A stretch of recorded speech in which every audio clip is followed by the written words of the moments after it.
ሰላም ለእናንተ የሆነ እንኳን ወደ ቻናል ሰላም መጣችሁ።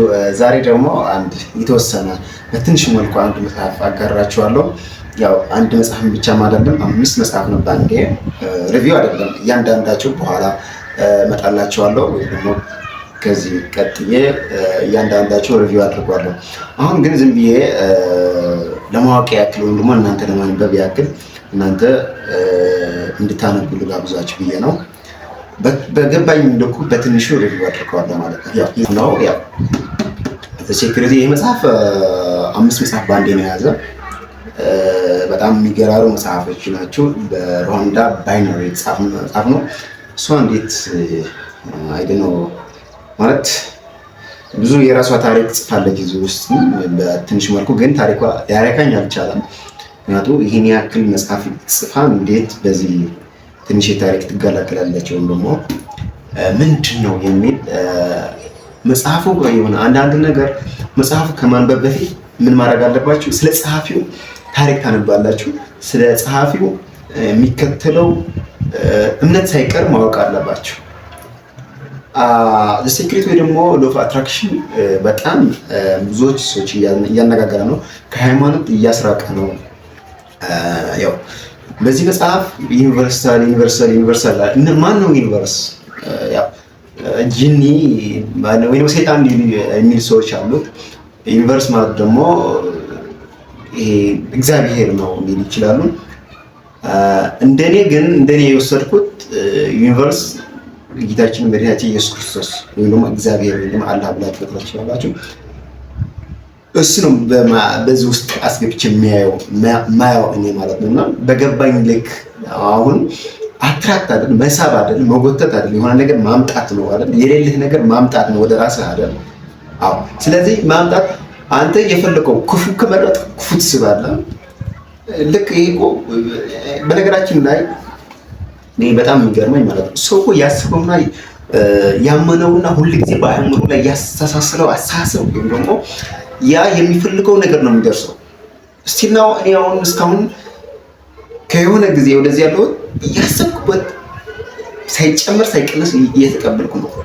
በተለይም ደግሞ ይሄ መጽሐፍ ካነበብኳላ የሰው ታሪክ ማንበብ አቆምኩት። ምክንያቱም እስኪ ወደ ራሴ ተመለስኩትና ያሰብኩት ሁሉም ነገር እየተሰካልኝ ነው። ስለዚህ የሆነ ነገር ያልደረስኩበት ደግሞ የራሴ ችግር ነው። ምክንያቱም እኔ ስስብ ወይም ደግሞ ሳስብ ወይም ደግሞ ሳምን በነገራችን ላይ ይሄ ህግ ወይ ሎው ኦፍ አትራክሽን ለመጠቀም መጀመሪያ ሎው ኦፍ አትራክሽን መቀበል አለባቸው፣ ወይም ደግሞ ህጉ ወይም ደግሞ ሴክሬቱ መቀበል አለባቸው፣ እንደሚሰራ ማመን አለባቸው።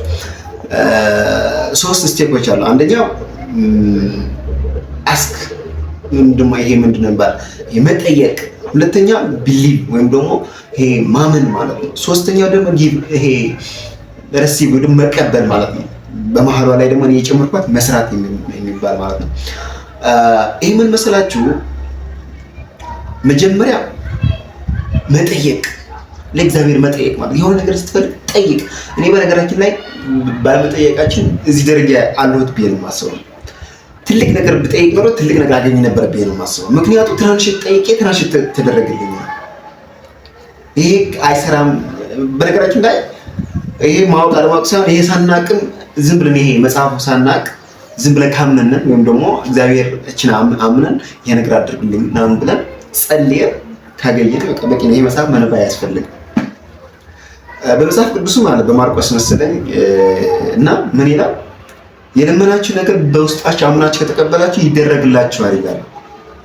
እኔ አይደኖ እንዴት እንደሆነ እኔ ለራሴ እንትን አይለኛል። ምክንያቱም በቃ ይሄን ይላል በቃ ያመናችሁ ወይም የፈለጋችሁ ነገር በቃ አምናችሁ ከተቀበላችሁ እንደተደረገላችሁ ካመናችሁ ይደረግላችኋል።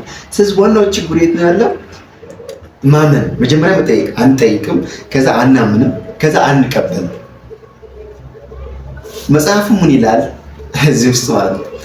ሰው ያሰበው ነገር እስካሁን ያልደረሰበት ምክንያት ይሆናል ከሚል ሀሳብ አይሆንም የሚል ሀሳብ በአእምሮ እየደጋገመ ስለሚያስብ ነው። ይሄ ስል እኔ በራሴ ታሪክ አንድ ነገር አለኝ በጣም በህይወት የሚያስቸግረኝ ማለት ነው እና ገና እኛ ክፍል ምናምን ያለሁት ይመስለኛል። በቃ እንግሊዝ በጣም ይከብደኛል እና በዛን ጊዜ የሆነ መምህር ጀጅ ያደርገኛል ጽሁፍ ምናምን በእንግሊዝ ምናምን የሚጻፍ ነገር ነበርና እና አስወጣኝና ልጽፍ ግን እንዴት አድርገህ ጻፍ እና ተማሪዎች ሳቁኝ ምናምን ማለት ነውና ከዛን ወዲያ እንግሊዝ እንዳለ ጠላሁት። አሁን እንግሊዝ አነባለሁ ያበደ በደንብ አነባለሁና ትርጉምና መጽሐፍ በተለይ መጽሐፍ የዛን ጊዜ ጄ ስለተደረኩ የዛን ጊዜ ስለተዋረድኩት መጽሐፍ በቃ እንደማልችል አይሞላ አመነ እና እስቲና እስካሁን መጽሐፍ አልችልም ማለት ማንበብ ግን እችላለሁ። ምን ብለን የምታነበው ካልከኝ አንቺ አላውቅም እና ምንድነው እንደዛ የሆንኩ ካልኩት ስለማልችል ደጋግሜ ስላሰብኩ ነው ለራሴ ማለት በቃ ተስፋ ስለቆረጥኩ ይሄ ነገር አይሆንም እየሰጠከኝ ይሆናል ከሚል ሐሳብ ወይም ይደረግልኝ ከሚል ሐሳብ ከመቀበል ምን አድርጋለሁ አይሆንም ይሄ አይቻልም ብዬ አስቀምጬዋለሁ ማለት ነው። እና የሰው ልጅ ዋናው ችግሩ አይቻልም የሚል ቃል ማወቅ ነው። ስለዚህ ትኩረታችን ምን ላይ መሆን አለበት? የምንፈልገው ነገር ብቻ በቃ እንዴት ይሳካል የሚል ጥያቄ እኮ አናውቅም። በቃ እንዴት ይሳካል የሚል አናውቅም። ጠይቅ ነው በቃ ጠይቅ፣ ከእግዚአብሔር ጠይቅ። በዚህ እግዚአብሔር ላይን ይችላል። ምንድነው የሰይጣን ወይ የሰይጣን መካን ነው ከራሱ እኮ ሰይጣን ለእግዚአብሔር ያገለግላል። ታውቃላችሁ ነገር ሰይጣን ለእግዚአብሔር ያገለግላል። ስለዚህ ምንድነው እኛ የምናስበው ነገር በቃ ይሄ ግግም ማለት አይደለም። ይሄ ስግጥ አለማን ነው። ይሄ ስግጥ በቃ አለማ ላይ አለመቅራት ይሄ አንዲዬ ይሆናል በዚህ ምክንያት አይሆንም። እኔ እኮ የሚገርምኝ ማለት ነው ይሄ ነገር በዚህ እንደዛ ተደርጎ ይሆናል ከሚል ሐሳብና ይሄ ነገር በዚህ ምክንያት አይሆንም ከሚል የማይሆንበት መንገድ በደንብ ነው ለይተን የምናውቀው። ይሄ ግርም ነው። የማይሆንበት መንገድ ለይተን እናውቃለን። የሚሆንበት መንገድ ደግሞ አናውቅም። በቃ ኔጌቲቭ የሆነ አስተሳሰብ ነው የምናስበው። ስለዚህ አንድ ነገር አልፈልግም ወይም ደግሞ ይሄን ውድቀት አልፈልግም ሳይሆን መሆን ያለብን እንደዛ ማለፍ አለብኝ፣ በጥሩ ውጤት ማለፍ አለብኝ ማለት አለብን። የሆነ ነገር አሁን ገንዘብ ማጣት አልፈልግም ከማለት ገንዘብ አንበሸብሸዋለሁ ወይም ደግሞ ገንዘብ ለጥሩ ነገር ተጠቀመዋለሁ ማለት አለብኝ። እኔ መልኬ ጥሩ አይደለም ከማለት ወይም ደግሞ ሰዎች እንትን ያርጉኛል ይሰርጉኛል ወይም ደግሞ ሳይሆን ማለት የለብን። እኔ ቆንጆና ዩኒክ ነኝ፣ ውብ ነኝ፣ ካሁን በፊት አልነበረም፣ ካሁን በፊትም ሊኖር አይችልም። ስለዚህ ፈጣሪ በአምሳሉ ፈጣሪ ሊሳሳት አይችልም ብለህ ለራስ ማሳመን ማለት ነው። ይሄ ነው በቃ ምንም አይ ነው በጣም መጽሐፍ ውስብስብ ያለ ነው። እኔ ለራሴ አልገባኝም። በገባኝ ልክ ግን በትንሽ መልኩ ነው እየተናገርኩ ያለው። በቀጣይ ብያለሁ እነዚህ 5 መጽሐፎች እያንዳንዳቸው በዲቴል አድርጌ አመጣላችኋለሁ። በነገራችን ላይ የመጽሐፍ ስገዛ ራሱ እስኪ እኔ በድምጽ ነው እየሰማሁ አለምቦክ እየሰማሁ ነበርና እና መጽሐፉ እያነበብኩ ከዛ በዚህ በጽሁፍ መጽሐፍ መግዛት ፈለኩት እና ምን አልኩት፣ እሺ አትራክት እዚህ ላይ ልሞክረው ብዬ ምን አልኩት፣ የዚህ በጀት 500 ብር ብቻ አልኩት። ይህ መጽሐፍ 500 መጽሐፍ ለመግዛት ባንዴ 500 በጀት አወጣሁት። በቃ ከዚያ አልጨምርም አልቀንስም አልኩት። ከዛ መፈለግ ጀመርኩት። መጀመሪያ መጠየቅ አይደለም፣ መጀመሪያ ጠይቅ። ይሄ መጽሐፍ ስጠኝ እየጠይቅ ያለው ለማን? ለእግዚአብሔር። እኔ ለጂና አይደለም ምንላሽ ይዘረው። ከዛ አመንኩ፣ እንደማገኘው አመንኩ ማለት ነው። ሶስተኛው ምን ሆነ? ተቀበልኩ። እንዴት የሚል የሆነ ስዞር ከ5 ወር በፊት ነው ይሄ መጽሐፍ ኦንላይን ላይ እንትን አገኘሁትና አየሁትና ይሄ መጽሐፍ በአንዴ 3 መጠጥ አለብኝ ብዬ እንትን አልኩትና እና መገናኛ ላይ አካባቢ ሲሄድ ስንት ነው ስላችሁ 2500 የሚል አለ፣ 3000 የሚል አለ። ጥሩ እኔ አልችልም። በቃ እንዴት አድርጎ እንደሚቀበል አላውቅም፣ ግን በ500 መግዛት አለብኝ መጽሐፍ። የምሬን ነው የምነግራችሁ። በሌላ ቀን በተለያዩ ስንቀሳቀስ በቃ አይሙሬ እንትን ያደርገኛል። ለካ ሚሞር ተደርጓል። ይሄ አስባችሁ እኮ አንዳንድ ጊዜ የሆነ ልብስ ከሆነ ወይ ጫማ ወይ መኪና ወይ የሆነ ነገር የኔ ልዩ ነው ብላችሁ ለብሳችሁ ከዛ ወዲያው ገና ከቤታችሁ ስትወጡ ምን ትሆን ማለት ነው? ሌላ የእናንተ የለበሰ ጨርቅ ወይም ልብስ ታያላችሁ ማለት ነው። ምንድነው ይሄ ሲባል አእምሯችን አክቲቭ ሆኖ ነው የሚከታተል የሚነቃ ማለት ነው። እንደዛ አይነት እንዳላይ ብለህ እንትና ካልከው ወይ ደግሞ ስለዚህ ነገር እንትና ካል አክቲቭ ሆኖ ነው ከሱ በፊት እኮ እያለፍን ምንድነው ይሄ በነገራችን አንድ ነገር አለ። እሱ አይን ሳይሆን ልብ ነው የሚያይ መጽሐፍ ቅዱስም አለ የልብ አይን ይብራ አለ። ስለዚህ ምንድነው ልባችን ያለ መብራት ልባችን ያለ አይን ነው ዋናው ማለት ነው። ስለዚህ ልባችን ውስጥ ያለ አይን ደግሞ ከነቃ ሁሉም ነገር ያያል። ይሄ ልብስ እኮ ካሁን በፊት እኮ እያየነው በቃ ከኛ ጋር እየዋለ እያደረ ሊሆን ይችላል። እኛ ከዛ በኋላ ግን ብዙ አይተናል ማለት ነው። ስለዚህ ልመለስላችሁ ይሄ መጽሐፍ በሄድኩበት አገኘዋለሁ። በሄድኩበት ስላችሁ ስጠይቅ ለመጠየቅ በየቦታው አይገኝም እውነት መናገር ይሄ መጽሐፍ። ምክንያቱም የመጽሐፍ ማለት ሳይሆን እንትና አምስት ባንድ እያንዳንዱ አለ። አምስት ባንድ ግን ብዙ ላይ አይገኝም። ግን ዝም ብዬ እያለፍኩ መጽሐፍ ቤት አለ። ካሁን በፊት ግን ይሄ መጽሐፍ አይቼ አላውቅም ወይም መጽሐፍ ቤት አይቼ አላውቅም። እና እጅስ ጠይቃቸው 1000 የሚልኝ አሉ። በጣም ያነሳ 1000 ነው። እና እስከ 4000 ያሉ ሰዎች አሉ። እና 5 ወር ያክል ይሄ ቪዥዋላይዝ እያደረኩ ወይም አትራክት እያደረኩ እንትና ቆየሁትና ከዛ በሆነ አጋጣሚ ዝም ብዬ ለወክ ብዬ ወጣሁ የሆነ ሰፈር ላይ አዲስ ሰፈር ሄጄ እና ይሄ መጽሐፍ ዝም ብዬ በቃ ይሄ መጽሐፍ ስንት ነው አልኩ። 850 ላይ 850 አለች እዚህ ጋር አረ የሚሆን ምናምን አልኩትና በቃ አይ እንደዛ ነው በቃ ተናገር ችግር የለም አለኝና እንዳይከፋ ዝሮ እኔ ያለኝንም ነገር ሀብትና 500 አልኩ። ትንሽ ሳቃለ ምናምን ከዛ አይ በቃ እኔ እንደዛ ነው ምክንያቱም ምንም ስለሌለኝ ምናምን ከዚህ በጀት በላይ መውጣት አልፈልግም አልኩና እና እንትና ላይ ገረመው ወይም ደግሞ በጀቴ ላይ የሆነ አለ አንዳንድ ሰው ስታወራ እና በቃ ችግር የለም አንተ ብሎ ሰጠኝ ማለት ነው። ይሄ በጣም ነው የገረመኝ እንደዛ መሆኑ ማለት ይሄ ብቻም አይደለም ብዙ ነገር በህይወቴ ላይ ብዙ ነገር ተሰጥቷል። ብዙ ነገር ማለት ነው ከሁለት ዓመት ወደዚህ ያለ ማለት ከሁለት ዓመት በፊት ያለ ግን እኔ ማሰብ ሳይቅተኝ ወይ ደግሞ እኔ ለማሰብ ብቁ ስላልሆንኩ በወንድሞቼ ወይም ደግሞ በወላጅ ወይም ደግሞ በአስተማሪ የተጫነብኝ ጭነት ነው እንትና እያደረኩት የነበርኩት እያንቀሳቀስኩት የነበርኩት ማለት ነው።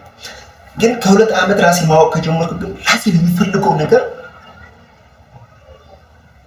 መፈለግ ሲጀምር ሁሉም ነገር በእኔ ግርም ነው ማለት ነው። እና ማግኘት አገኘሁት። አሁን ያለው ስቲል ነው አሁን ያለሁበት ፈልጌው ነው አሁን ያለሁበት ህይወት ፈልጌው ነው። ካሁን በፊት ከአንድ ዓመት ፈልጌው ነው ይሄ ህይወት አሁን ያለሁበት ማለት ነው። እና ከአንድ ዓመት በፊት ትልቅ ነገር አሁን ትልቅ ነገር ደርስ ነበርኩ እላለሁ። ግን ምንድነው አንዳንድ ጊዜ በፍጥነት እንታርገን በፍጥነት የምንፈልገው ነገር አታክ ማድረግ አንችልም። ምክንያቱም ብዙ ነገር ይቀረናል። ማህበረሰብ የጫነን ጭነት አለ ማለት ነው። ያ ባንዴ ማስወገድ አንችልም። ስለዚህ ያ ወደኋላ ይጎተናል። ይሄ ህግ የተጠቀሙት ዊሊያም ጄምስ ብዙ ይሄ ማዘር ትሬዛ፣ ቶማስ ኤዲሰን ማነው ይሄ አምጣልኝ በቃ በጣም ብዙ አሌክሳንደር ግራሃም ቤል ያው መጽሐፍ ራሱ በጣም ይቅርታ አድርጉልኝ እኔ እርግጠኛ አይደለሁም፣ ግን ጌታችን መድኃኒታችን ኢየሱስ ክርስቶስ ራሱ አትራክት አድርጎ ነው እንደዛ የሆነ ይላሉ። እና እዚህ ውስጥ የለም እንዴት ነው አላወቅኩም ማለት የለም። ግን ብዙ ፊልምም ተሰርቷል እዩት ገብታችሁና ይሄ መጽሐፍ ብዙ ስም አለው። ኒው ሙቭመንት ኤጅ ይሄ ምንድነው አዲስ ወይ ደግሞ ኒው ሙቭመንት ቶት ይሄ አዲስ ሃይማኖት ምናምን ይባላል። እንደዛም ተደርጎ ይቀጥላል ማለት ነው። በነገራችን ላይ ለሴክሬት ስናነሳ ከኋላቸው ይሄ እቺ ደራሲቷ አሁን ነው በቅርብ ጊዜ ነው ድረስ ግን ከዚህ በፊት ግን ብዙ ዝለምስ ላይ እንደምታይ ብዙ ሰዎች ነው እንትና እያደረጉ ነበር ማለት እያንቀሳቀሱ የነበሩት ማለት ነውና መጽሐፉ አንብቡት፣ የምሬ ነው አንብቡት፣ በጣም ይጠቅማቸዋል። ያው ስለዚህ ሌላ ቀን ደግሞ እያንዳንዱ በደንብ አድርጌ ጨምቅ አድርጌ አቀርባላችኋለሁ። ሀሳብ ካላችሁ ኮሜንት ላይ አሳውቁ። ስለዚህ ይሄ ደግሞ በአዲስ ስቱዲዮ መጥቻለሁ። አዲስ ነገር እያሰብኩ ነው። አዲስ ነገር ላደርግ ነው።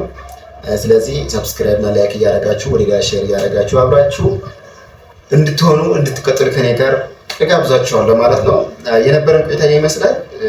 ያው የምንኖረው ህይወት ፈልገን ነው እየኖርን ያለን። ድህነት ሊሆን ይችላል፣ ሀብት ሊሆን ይችላል፣ ደስታ ሊሆን ይችላል፣ ሀዘን ሊሆን ይችላል። ሁሉም ነገር ፈልገን ነው። ያው አትራክት ሲባል እና ይሄ ጦርነት ይሄ ሞት ፈልገን ነው የምናመጣው ምትሉ ትችላላችሁ። አሁን ግን ይሄ መሰላችሁ ጥሩ ከሚደረግ መጥፎ የሚደረግ ይበዛልና በዚህ ዓለም እና በመጥፎ በሚያደርጉ ሰዎች ሲበዛ ሚዘናው ሲወርድ ሁሉም ይቀጣል የለማሰው። ምክንያቱም ዌቭ ነው ሀሳብ። ይሄ አሁን በማግኔት ይሄ ቻናል ነው እኮ ሌላ ምንም ታምር እኮ የለውም። አንድ ነገር ስታስብ የእሱ ነገር ነው የሚመጣልህ ነው። ይሄ ከጠሩት ጋር ለያይዝላችሁ እያንዳንዳችን ድምፅ የሚሰማ አለ፣ የሁላችን ድምፅ የሚሰማ አለ ብዬ ነው የማስበው። ስለዚህ የሁላችን ድምፅ ሲሰበሰብ መጥፎ ሲበዛ ስለዚህ ቅጣት ይመጣል ብዬ ነው የማስበው እንደኔ ማለት ነው። እና ይህ ይመስላል መጽሐፉ። ያው የሚጠቅማችሁ ለይታችሁ ብቻ ተጠቀሙ። ይህ ማለት ደግሞ በከፊል መቀበልም በጣም ይከብዳል። ወይም ደግሞ በከፊል ከተቀበሉ ቢያንስ እወቁና መደረግ አለመደረግ ሌላ ጉዳይ ነው የሚሆነው እሱ ማለት ነው። እና የነበረን ቆይታ ይመስላል።